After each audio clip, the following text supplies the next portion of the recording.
Hi everyone, my name is Hamish Grant and I'm currently the VP of Marketing at Safety Culture. But before Safety Culture, I've been working with a number of early stage companies in Australia as they embark on their expansion around the world. And through this experience, I've learned a lot about what makes companies different, about what makes them tick, and about ultimately what I believe the winners and the leaders of these companies are really doing. And what I've learned through this journey is that these companies don't follow the rules. They make up their own rules. And as a result, they go on to take on and not only compete in their markets, but dominate them. Now take Salesforce, for example. Does anyone remember their incumbent competitor? Siebel. Siebel was the original CRM system. Although it was an on-premise software solution, Mark Benioff and Salesforce went on to create and really not only revolutionize the software as a service industry, but take Salesforce from a really small, really passionate team based in San Francisco right through to be a global dominating force that it is today. And other examples like Tomando. Many of you have never heard of Tomando, but Tomando is close to my heart here in Australia. And Tomando were really unique. They were not only one of the first to market in Australia with shipping software, but while their competitors, both in Australia and internationally, were talking about printing labels, printing shipping labels for retailers, Tomando was talking about shipping experiences and conversion in the shopping cart. And this was completely unique, which went on to redefine the shipping software category as we know it today. And really these examples are really just scratching the iceberg.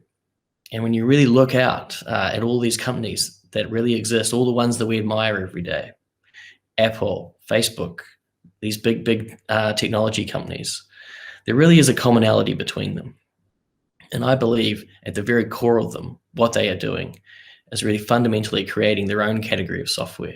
And in doing so, they're consuming the market's economics. But before I get into how all that works, I'm really keen to point out that not everyone is Steve Jobs or has Steve Jobs' intuition. Too many good companies with great products fail to make a dent in the world because they fail to find their place in the universe. And this is really what category creation is all about. It really is about defining what that universe is so that it can pull in customers and they can crown you as the category king. Customers want something that is different. They don't want to follow the leader. And great companies who execute on a really refined category creation strategy create that space for those customers. And there really is an art to it. And there are three principles that come to category creation. And the key is that a lot of these companies, as they go through this journey, this accidentally happens to them. They accidentally create these categories. But what I'm here to tell you today is that it can be deliberate and there is a methodology to going and doing it. And if you can recognize this, whether you're a founder or a leader in a large enterprise business, the power of this strategy is really phenomenal. To rally your team, rally the market around your solution, and really benefit from the cognitive biases that come in from your customers when they identify you as a market leader. Now, category design is a core component of category creation. You must understand your competitive space. You must understand the levers that you have within those space that your competitors do not. But category design is about designing not only the right product and features to compete in that category, but also completely defining the benefits and the value that will be extracted from that category in its creation. And you really feel the absence of category design if it's not a deliberate strategy. When Gartner posts a magic quadrant and you're at the bottom of it, Or if you're a B2B business and you're filling in an RFP and it's clear that the RFP was written by your competitor or with the objective of obtaining a solution from your competitor. You feel it when you've got a lot of smart people in the room and you're doing big hours and you just can't seem to get any traction. And I've really seen this in my career a lot. And companies who really pursue a category design, go through the process, work with their teams to understand, how are we going to differentiate our business in the market? How are we going to build this product? How are we going to build this company? If that is taken in a really deliberate manner, then it can be extremely powerful to differentiate you in the market. So while there is the category design, the second pillar is really the product design.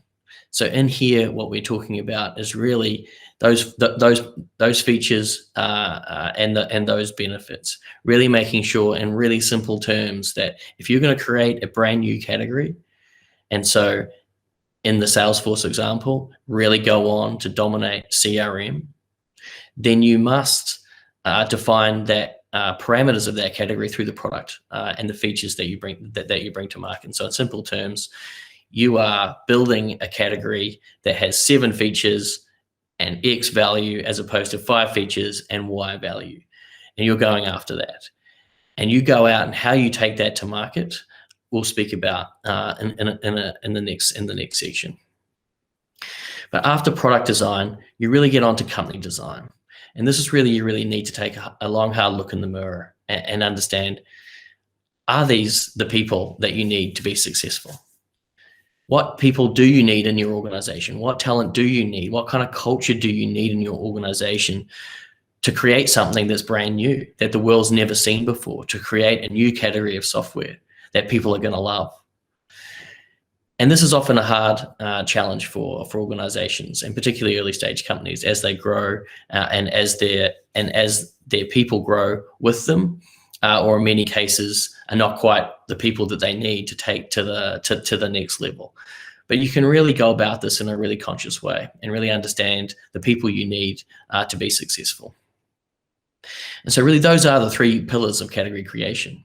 You've got to design the category, you've got to design the product, and you've got to design the company. And all this is deliberate with the view that you're building a brand new category of software. Now, these companies who go on to do this deliberately are often early stage companies, but they can be bigger companies. And so Apple, for example, Apple didn't invent the iPhone. Didn't invent the smartphone, I should say. But they went on to revolutionize the smartphone category with the iPhone, and now obviously dominate the market. Now, competitors have obviously caught up a little while in recent history, but initially their business exploded.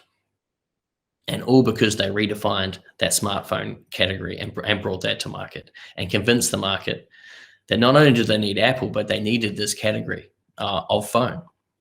And that's really the art to how you take this to market, is that category creation is not about the brand or the positioning. And while when you talk to your executives, they might simplify this strategy down as being a brand and positioning play, while it has elements of that, it really informs that strategy. And so as we look forward to taking it to market, the businesses who are successful in doing this don't talk about themselves. They talk about the category and the pain that this category solves for their consumers. And that's the real difference. And so what you see is these market leading companies will come out. And if we go back to the Salesforce example, one of the more interesting, infamous examples of the no software campaign that Salesforce ran back in the day, they actually went out and picketed the Siebel conference. And why do that? Why invest in that kind of tactic? And while it's pretty funny in hindsight, it really was a part of a deliberate strategy, which was to define the incumbent as the incumbent, and to redefine this new way of doing things, this new and exciting ways to take these businesses to the next level. And that was CRM and software as a service, and how this was far superior to the previous to the previous solution. And as a result, they really consume the market's economics, and even to the extent that with their ticker on the stock exchange being CRM, they really took CRM to the next level, and still today are still pursuing it. But they are the number one leader in the category, and as a result, their customers flock to them. Their economics are off the charts. It's a really credible example of that happening. But they exist; these examples exist everywhere. And once you start looking around the market and looking at these solutions and really thinking like a category creator, then you start to recognize who the players are and why they're different and where they're positioned within the category and what they're really trying to do, who the leaders are. And it's really a fascinating example, because we are really talking about humans here, and humans have cognitive bias. We are really wired to categorize the world. When we walk through a supermarket, we go to the bread section, and within that, we find the bread that we like. We go to the fresh fruit section, and we find it there. There's a reason why the aisles aren't all of the goods in the company are not in alphabetical order through the supermarket. They're categorized so that your brain can make sense of them.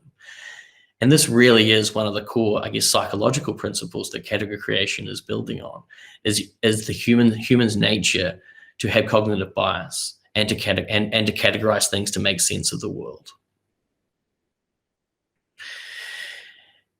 And so once you understand this, you can really go about creating a strategy which is going to be extremely powerful for your business, and not only in the short term, but it's really the long term that this is really going to pay forward in. And once you have your executives in the room and you've got them up to speed with category creation as a deliberate strategy and how this is really going to move the needle for your business, then you must act quickly. And there's many challenges in taking a new category to market. But once you identify what the category is, you really work with your CEO or your founder to really understand your point of view as a company. What is the uniqueness? What is the real meaning behind what you're doing? And simply write that on an A4 piece of paper. If it's great, then you can use that around the company, pin it up on the wall, print little sheets for people's desks, really get people excited about this new thing that you're creating, this new category of software that no one else has ever, or new category if you're in FMCG or products. Really get the whole organization around it and get excited by it. And then you have a limited time to take it to market. And in my experience, sort of any longer than six months really will enable a few other people to get involved, and it really will slow things down, and it will really take a long time to get to where you're going. And ultimately, you need to launch, which is, and in the category creation play, this is really referred to as the lightning strike. It is, you have identified the category, you've designed the products, the category, you've designed the products, and you've designed the org, and then you're marching forward to the lightning strike. Now, the lightning strike can take form in various ways, whether if you're in B2B software, an event, PR, brand campaigns, you name it. It's the full marketing mix to really launch that really hard in market and start to convince your customers that not only do they need you as a brand, but they need this category, because it solves their real problems, and really identifying with them what those problems are. And once you have all of these bits and pieces together, you've launched, you're away, then it's really about constant reinforcement and really making sure that you're taking up those opportunities to really condition the market that this is the category that they need. But in the process, you've really unified your whole company around a single purpose, to go and have to launch this brand new category of software through the vehicle of a lightning strike. And you really are in a unique position to go on and dominate your market. I'm going to finish things up there. Hopefully that's been helpful for you. If you've got any questions, please reach out. And I look forward to speaking with you all one day soon. Thank you.